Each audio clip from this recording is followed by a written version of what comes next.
Right, third day of Bloodstock, and I'm backstage in the sunshine, joined by Barney from Napalm Death. How's it going, sir? Not bad, mate. Not bad. Not bad. Someone's just kicked the fence. Very nice.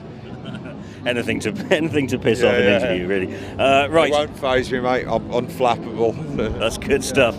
Now, you played just earlier on today. What was it like up on stage looking out at the crowd? It was good. Yeah, it was pretty. The conditions were very good for gigging. Actually, not hot. It was quite cool at that point. So. Just meant we could jump around even more, which is a plus point in my books. How do you think you went down? I mean, with a crowd from where you were standing? It was good. I will say the first time we played here, which was about 3 years ago, we didn't really know what to expect because, and I mean this with not to generalise, but it was a very heavy metal crowd, and that's generally Napalm's crowd is sort of it's not really our crowd usually, but I couldn't believe it. It was totally taken aback. People were just going spastic, and same thing today, I was really pleasantly surprised, so. Right, you had a new album out in 2009, Time Waits for No Slave. Yeah. What's been happening since then? We've been just touring, touring different places, very, very interesting places to go. Napalm, we try and spread our wings quite a bit, and do some stuff that other bands wouldn't do, and it's just been that really. I wish I could tell you that we'd sort of constructed a new Hadron Collider Part 2 or something like that, but no, that's sadly not the case, So. Are there plans for a new album coming out for it? There is one done. It's got to be mastered yet. It's got to have a few things ironed out, but there is one due. It was going to be November. It's going to be next year now. But that's all right, And what can we expect from that? Much the same? Yeah, fast, and more fast. And also, a few textures here and there. Subtlety, perhaps, in very small doses. Yeah. Excellent. And where was that recorded and who with? With Russell, who in Northamptonshire. Same as we did last time. But we only mastered there last time. This time we did the whole recording there. So. Now Russ Russell is wandering around. He's actually got one of my pipes in his mouth as well. Yes. He looked pretty pissed the last time I saw him. yeah. Now, he's recorded a lot of people here, actually, seem to have been recorded by him, and everyone has only good things to say about him. Yeah. I mean, you've just got to keep him in, like, real ale, all that warm, horrible shite, you know what I mean? But, and then he's all right. I think it's real ale. Is it real ale that he drinks? I don't know, but... no, you just got to... He's saying, Russ a dog, man. He'll work from, like... midday usually, but into like 5-6 in the morning, with us at least. So it's like bloody hell, you know what I mean? Now you're just playing today, last day. Have you been at the festival for the previous couple of days? No, we were in Finland actually yesterday, the day before. So this is just came today, and it's easy for us because it's 30 miles, literally 30 miles from my flat, So.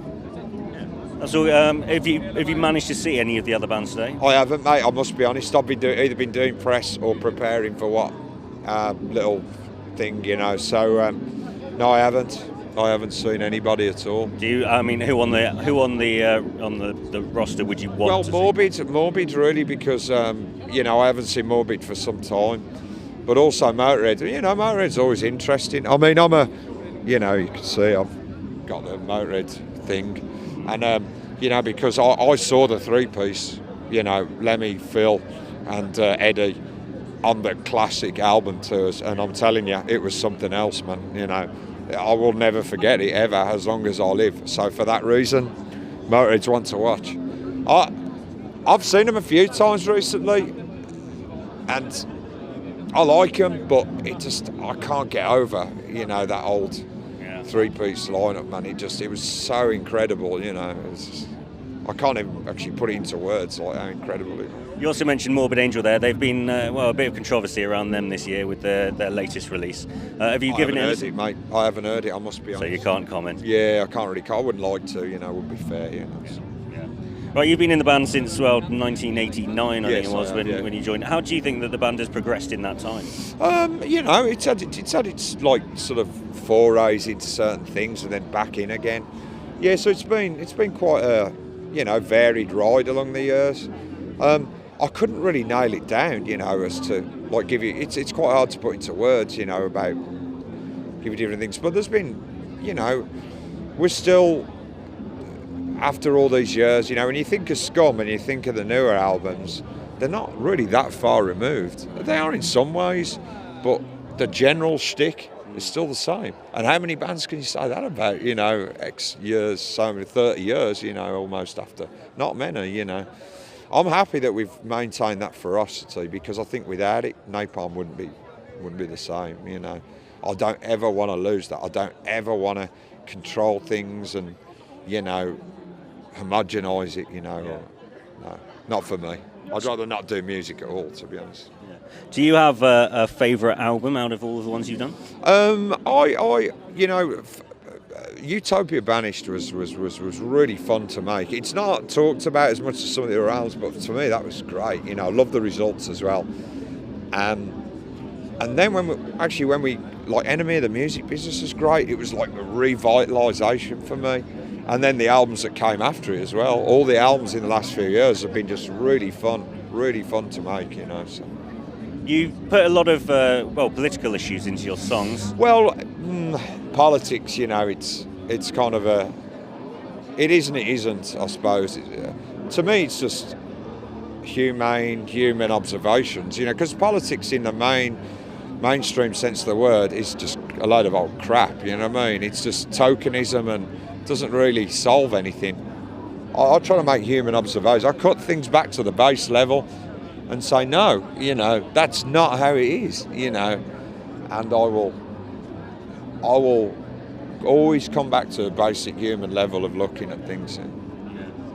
Do you find your music as a way to put your message across? Do you ever think of it like that? Well, there was a band from like 30 years ago called Crass, if you're familiar with those.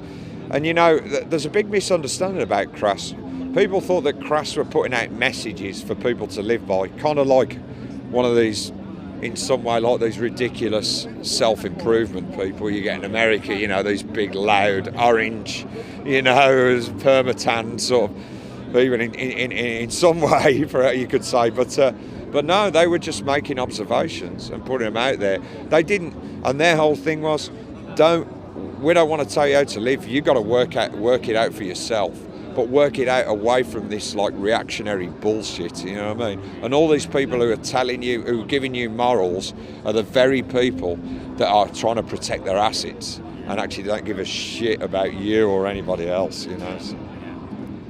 Right, well, we've covered the past, we've covered the present and the very near future. What's going to happen after this new album is released? Are you going to be extensively touring it? Yeah, I would assume so, I would assume so. If we don't decide that we want to split up straight after it, Yeah. But yeah, that's probably going to happen. We'll see how things pan out. It's hard to say right now, so, but yeah. Well, excellent. Thank you very much for joining me, and I look forward to seeing more of you in the future and hearing the new album. No worries. All the best. Cheers.